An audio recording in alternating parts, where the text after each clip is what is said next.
So next आ जाते हैं towards the indicators of malaria. Previous video को अगर रिकॉल करें, हमने वहां पे क्या स्टडी किया था कि कुछ एरियाज हैं जहां पे मलेरिया का रिस्क हाई है, कुछ एरियाज हैं जहां पे रिस्क लो है, कुछ एरियाज जो है क्लोरोक्विन रेजिस्टेंस है और कुछ एरियाज में रेजिस्टेंस नहीं है टू क्लोरोक्विन। अब आखिर ये सारी प्रॉपर्टीज डिटरमाइन कौन करता है? यहां पे आ जाता है indicators of malaria. In indicators को हम डिवाइड कर देते हैं into two different groups depending upon कि एक स्पेसिफिक एरिया में केसेस हमें न्यू देखने को मिल रहे हैं या पहले से डिजीज प्रिवलेंट थी इन दैट स्पेसिफिक एरिया। सो अगर केस न्यू देखने को मिल रहे हैं तो इस ग्रुप को हम नाम देंगे प्री इरेडिकेशन एरा या प्री इरेडिकेशन पीरियड।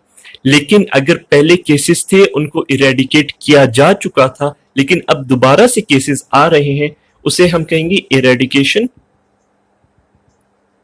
एरा।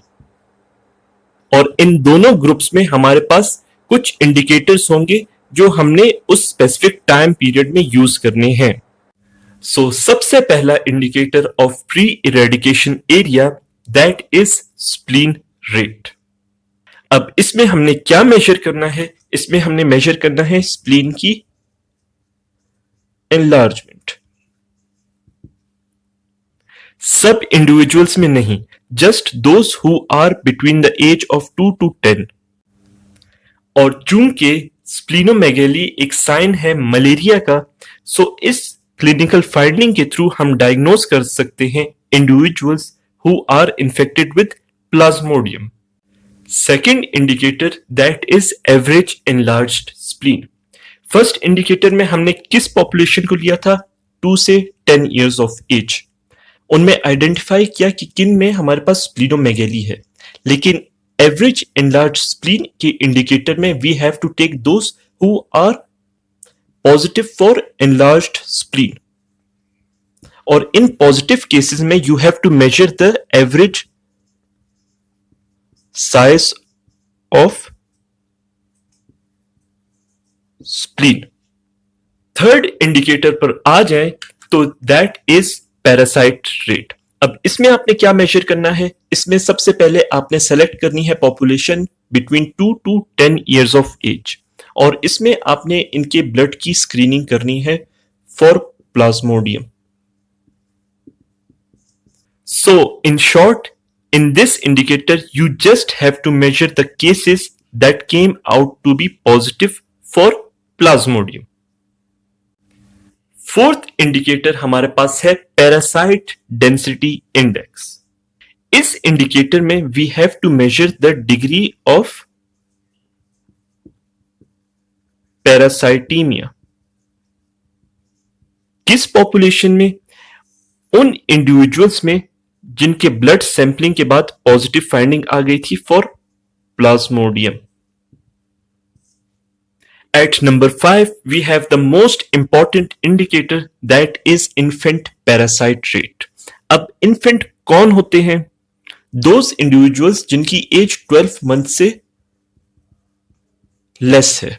इस इंडिकेटर में we have to measure कि कितनी percentage of infants came out to be positive for plasmodium when their blood was screened। और ये हमारे पास सबसे ज्यादा इंपॉर्टेंट इंडिकेटर है इन दिस ग्रुप। वो इसलिए क्योंकि इस इंडिकेटर में हमने इन्फेंट्स को टारगेट किया है जिनकी एज लेस देन 12 मंथ है। सो अगर इनके ब्लड में हमें प्लाज्मोडियम मिल रहा है, इसका मतलब कि transmission of infection must have occurred recently। So next आ जाते हैं towards the second group that is the eradication area और इसमें पहला इंडिकेटर है हमारे पास annual parasite index, जिसे मैंने ब्लैक मार्कर से लिखना था बट उसकी इंक खत्म हो गई, so consider this red as black। So सबसे पहले annual parasite index, इसमें you just have to measure the cases that came out to be positive जब हमने पूरी पॉपुलेशन को अंडर सर्वेलेंस रखा for a time period of 1 year. और इसको मल्टीप्लाई कर दो 1000 के साथ, so you will get the annual parasite index. Second indicator that is annual blood examination rate. इसमें आपने पूरी पॉपुलेशन का ब्लड सैंपल लेना है और उसको माइक्रोस्कोप के अंडर एग्जामिन करना है। जितने केसेस पॉजिटिव आए उनको मल्टीप्लाई कर देना है 100 के साथ, you will get annual blood examination rate.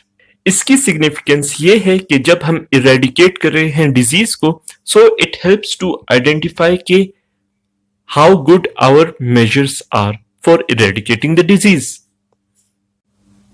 क्योंकि अगर डिजीज को इरेडिकेट करने की कोशिश कर रहे हैं, 1 महीना हो गया, 2 महीने हो गए, बट फिर भी ये नंबर इंक्रीज मिल रहा है, इसका मतलब हमारी स्ट्रेटेजी सही नहीं है। We have to change the strategy. और यही ऑपोजिट के अगर नंबर कम हो रहे हैं, इसका मतलब स्ट्रेटेजी गुड है।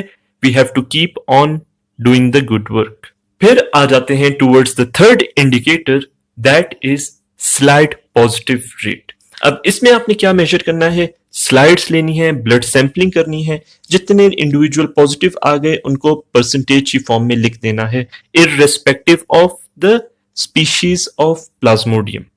लेकिन अगर आप सिर्फ और सिर्फ फेल्सीपैरम को पॉजिटिविटी में ला रहे हो, सो इसको स्लाइड पॉजिटिव रेट नहीं कहेंगे, बट इसे कहेंगे slide falciparum positive rate, which is our fourth indicator.